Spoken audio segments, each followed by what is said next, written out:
Hello friends. तो आज हम शुरू करने जा रहे हैं वो सीरीज जिसका आप सभी को काफी समय से इंतजार है।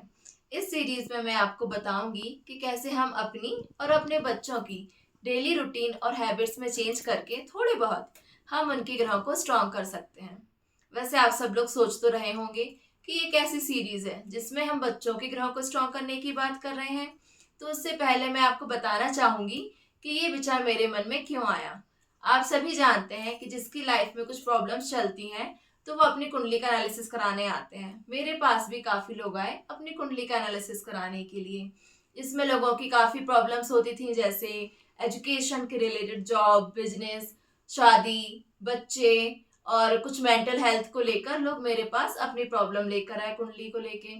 अब आपकी लाइफ में जो भी प्रॉब्लम्स आती हैं उनके जिम्मेदार तो कहीं ना कहीं ग्रह ही होते हैं जो हमारी कुंडली में बैठे होते हैं। पर कई बार मैंने ये चीज भी नोटिस की कुंडली में कि उनकी कुंडली में ग्रह तो अच्छा बैठा हुआ है, लेकिन फिर भी उस ग्रह का प्रभाव सामने वाले व्यक्ति पर ज्यादा अच्छा नहीं हो रहा है, बल्कि कुछ नेगेटिव ही हो रहा है। जब मैंने इस विषय पर गहन चिंतन किया तो फिर मुझे समझ आया कि कई बार हमारी आदतें ऐसी होती हैं कि हमारी आदतें ही ग्रहों को खराब कर देती हैं। जैसे कि अब आपकी कुछ आदतें होती हैं लाइफ में, जो जैसे किसी की रिस्पेक्ट ना करना या बहुत सारी और भी कुछ ऐसी आदतें होती हैं जिसके कारण जो ग्रह होता है वो आपको खराब रिजल्ट देने में लगता है।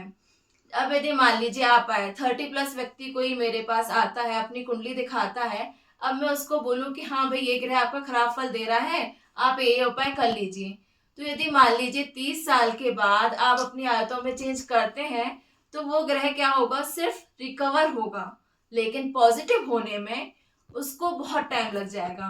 लेकिन सोचिए, यदि आप अपने बच्चों को बचपन से ही उन आदतों के बारे में बता दें, उनको आदतें सिखा दें, उनकी आदतें ऐसी हो कि ग्रह बुरा प्रभाव देने के पहले सोचे, तो सोचिए कितना अच्छा होगा, है ना। इसीलिए मैंने ये आपके लिए, बच्चों के लिए ग्रहों के उपाय करने का ये सीरीज बना रही हूँ। तो चलिए शुरू करते हैं सौर मंडल से। आप सभी जानते हैं कि जो भी ग्रह हैं सौर मंडल में वो सभी सूर्य की परिक्रमा करते हैं अपनी अपनी कक्षा में। तो जरा सोचकर देखिए, यदि ये ग्रह अपनी कक्षा बदल लें, अपनी दिशा बदल लें या फिर अपनी गति बदल लें तो क्या होगा। ब्रह्मांड में बहुत सारे ऐसे परिवर्तन हो जाएंगे जो कि शायद फेवरेबल ना हो। तो ये जो ग्रह हैं वो हमें क्या सिखा रहे हैं, इस तरह अपनी कक्षा पर घूम के वो हमें क्या बताना चाह रहे हैं।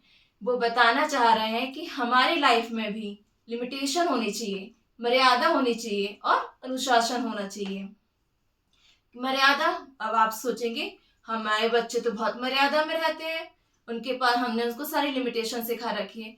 पर एक बार बारीकी से सोच के देखिए, क्या आपके बच्चे अपने रिश्तेदारों से या अपने माता पिता से कैसे बात करते हैं। कई बार हम सोचते हैं कि बच्चे तो हैं, जिद कर रहे हैं, ठीक है, अच्छी बात है, बच्चे हैं, जिद करेंगे ही। पर क्या आपको और आपके बच्चों को पता है कि ये जिद कब बदतमीजी बन जाती है। क्या उन्हें अपनी जिद की लिमिटेशन पता है। आप अधिकतर बच्चे का बचपना समझ के उनकी जिद को इग्नोर कर देते हैं, उनकी बदतमीजियों को इग्नोर कर देते हैं। पर ऐसा बिल्कुल नहीं करना चाहिए। उन्हें उनकी लिमिटेशन, रिश्तों को लेके, हर एक रिश्ते से, उन्हें रिश्तेदारों से कैसे बात करनी है, कहाँ उनकी जिद जिद न रह के बदतमीजी बन जाती है, ये लिमिट उन्हें पता होना चाहिए। बच्चों को कई बार ये भी पता होना चाहिए कि उनकी दोस्ती की क्या लिमिट है। कई बार दोस्त आपस में मजाक करते हैं, अच्छी बात है, हंसी मजाक तो हमारी सेहत के लिए अच्छा ही होता है। पर कहीं आपके बच्चे हंसी मजाक में किसी का दिल तो नहीं दुखा रहे, या आपके बच्चे अपने दोस्तों के साथ मिलके किसी और का दिल तो नहीं दिखा रहे हैं। तो ये भी हमारे ग्रहों को खराब करते हैं। किसी का हम जब दिल दुखाते हैं ना, तो हमारा चंद्रमा सूर्य ग्रह भी काफी हद तक खराब हो जाता है। जब हम रिश्तेदारों से बदतमीजी करते हैं ना, तो हमारे सारे ग्रह धीरे धीरे खराब होने लगते हैं। जब हम किसी का दिल दुखाते हैं तो धीरे धीरे करके हमारे चंद्रमा कब पीड़ित हो जाता है हमें खुद ही नहीं पता चलता। तो आपके बच्चों को पता होना चाहिए कि दोस्ती की भी क्या लिमिटेशन है, किस लिमिट के बाद उनको हंसी मजाक नहीं करना है। इसी तरह जो आपके घर में सर्वेंट्स काम करते हैं, हो सकता है आप उनका नाम लेते हो, पर ऐसा तो नहीं कि आपके बच्चे भी उनका नाम लेते हो या उन्हें गलत तरीके से ऑर्डर पास करते हो। लेकिन आपको अपने बच्चों को सिखाना है कि सर्वेंट है तो क्या, वो भी इंसान है, वो आपसे बड़े हैं, आपका फर्ज बनता है कि वो सर्वेंट्स को इज्जत दें। तो ये आपको अपने बच्चों को जरूर सिखाना चाहिए। एक बार मैंने अपने वीडियो में कहा भी था कि यदि आप सर्वेंट की इज्जत नहीं कर सकते तो आपका शनि कभी अच्छा फल नहीं देगा, और शनि ही करियर, जॉब और बिजनेस के कारक हैं। तो सोचिए, यदि आपके बच्चे बचपन से ही अपना शनि खराब कर लेंगे तो उनके करियर का क्या होगा। ये चीज आपको ही सिखानी है कि हमें सर्वेंट के साथ भी कैसा बिहेवियर करना है।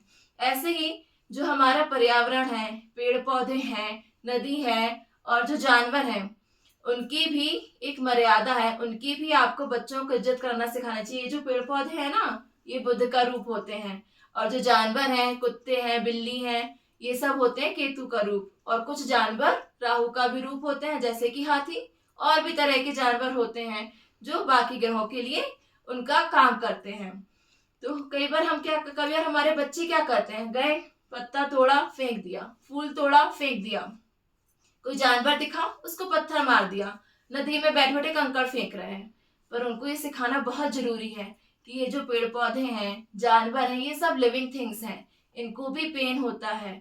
तो कभी भी हमें इन्हें तकलीफ नहीं देना है। और सबसे जरूरी बात कि हमें सिखाना है अपने बच्चों को स्थान की मर्यादा, जगह की मर्यादा।